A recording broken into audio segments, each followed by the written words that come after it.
हिंदी साहित्य प्रथम वर्ष के विद्यार्थियों, जैनेन्द्र की कहानी बातचीत का अध्ययन हम लगातार कर रहे हैं। इसके भाग 1 में हम पृष्ठ संख्या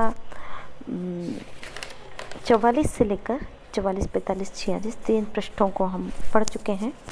पृष्ठ संख्या 47 पर आप सभी आ जाइए, जहाँ से कहानी को आगे बढ़ाते हुए हम अध्ययन करते हैं। जब श्रीमती ने अपने पति से पूछा कि आशु से तुमने पूछ लिया क्या ख्याल है, तो आशु का उत्तर था, मैंने कहा कि संदेह तो मुझे होता है, नौकर का तो काम यह है नहीं। श्रीमती ने कहा, नहीं जी, आशु भला क्यों लेगा। मैं कुछ बोला नहीं। मेरा मन जाने किसे गंभीर प्रेम के भाव से आशुतोष के प्रति उमड़ पड़ा।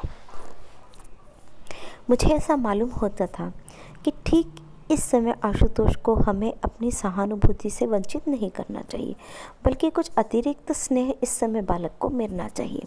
मुझे यह एक भारी दुर्घटना मालूम होती थी। मालूम होता था कि अगर आशुतोष ने चोरी की है तो उसका इतना दोष नहीं है, बल्कि हमारे ऊपर एक भारी इल्ज़ाम है। बच्चे में चोरी की आदत भयावह हो सकती है, लेकिन बच्चे के लिए वैसी लाचारी उपस्थित हो आई, यह और भी कहीं भयावह है। यह हमारी आलोचना है।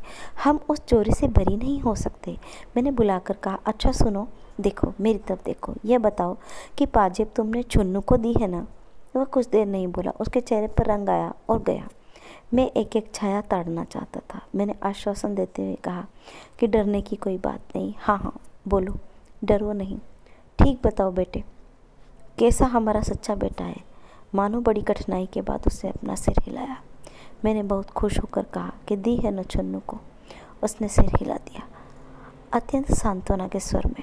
स्नेहपूर्ण मैंने कहा कि मुंह से बोलो, छुन्नू को दी है। उसने कहा, हाँ। मैंने अत्यंत हर्ष के साथ दोनों बाहों में लेकर उसे उठा लिया। कहा कि ऐसे ही बोल दिया करते हैं ना अच्छे लड़के, आशु हमारा राजा बेटा है। गर्व के भाव से उसे गोद में लिए ले उसकी माँ की तरफ गया। उल्लासपूर्ण बोला कि देखो, हमारे बेटे ने सच को बोल किया है। पाजेब उसने छुन्नू को दी है। सुनकर माँ उसकी बहुत खुश हो आई। उन्होंने उसे चूमा, बहुत शाबाशी दी और उसकी बलैया लेने लगी। आशुतोष भी मुस्कुराया, अगरचे एक उदासी भी उसके चेहरे से दूर नहीं हुई थी। उसके बाद अलग ले जाकर मैंने बड़े प्रेम से पूछा, पाजेब छुन्नू के पास है ना, जाओ मांग ला सकते हो उससे। आशुतोष मेरी तरफ देखता हुआ बैठा रहा। मैंने कहा कि जाओ बेटे, ले आओ। उसने जवाब में मुंह नहीं खोला। मैंने आग्रह किया तो वो बोला कि छुन्नू के पास नहीं हुई तो वो कहाँ से देगा। मैंने कहा, तो जिसको उसने दी होगी उसका नाम बता देगा। सुनकर वो चुप हो गया। मेरे बार बार कहने पर वह यही कहता रहा कि पाजेब छुन्नू के पास न हुई तो वो कहाँ से देगा। अंत में हार कर मैंने कहा कि वो कहीं तो होगी। अच्छा, तुमने कहाँ से उठाई थी? पड़ी मिली थी और फिर नीचे जाकर तुमने छुन्नू को दिखाई? हाँ। फिर उसी ने कहा कि इसे बेचेंगे? हाँ। कहाँ बेचने को कहा? कहा मिठाई लाएंगे? नहीं, पतंग लाएंगे। हाँ। तो पाजेब छुन्नू के पास रह गई? हाँ। तो उसी के पास होनी चाहिए ना, पतंग वाले के पास होगी। जाओ बेटा, उससे ले आओ, कहना हमारे बाबूजी तुम्हें इनाम देंगे। वह नहीं जाना चाहता था। उसने फिर कहा कि छुन्नू के पास नहीं हुई तो कहाँ से देगा। मुझे उसकी जिद बुरी मालूम हुई। मैंने कहा कि कहीं तुमने उसे गाड़ दिया है? क्या किया, बोलते क्यों नहीं? वह मेरी ओर देखता रहा, कुछ नहीं बोला। मैंने कहा, कुछ कहते क्यों नहीं? वह गुमसुम रह गया और नहीं बोला। मैंने डपट कर कहा कि जाओ, जहाँ हो वहीं से पाजेब लेकर आओ। जब वह अपनी जगह से नहीं उठा और नहीं गया तो मैंने उसे कान पकड़ कर उठाया। कहा कि सुनते हो, जाओ पाजेब लेकर आओ, नहीं तो घर में तुम्हारा काम नहीं है।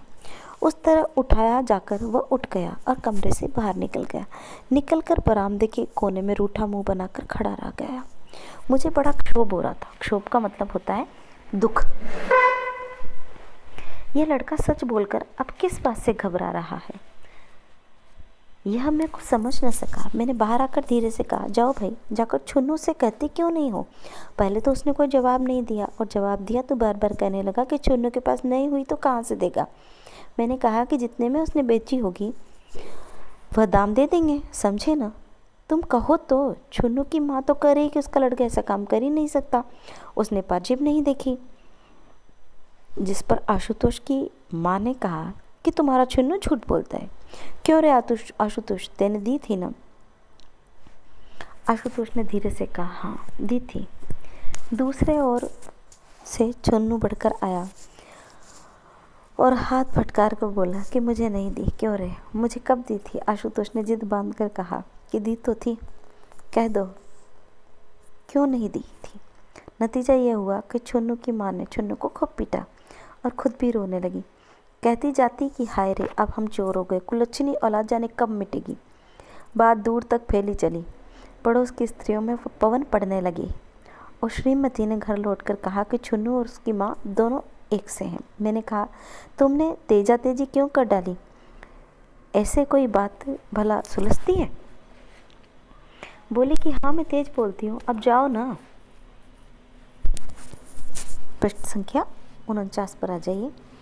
बोली कि हाँ मैं तेज बोलती हूँ, अब जाओ ना। तुम्हें उसी के पास से पाजेब निकाल कर लाती क्यों नहीं? तब जानू जब पाजेब निकलवा दो।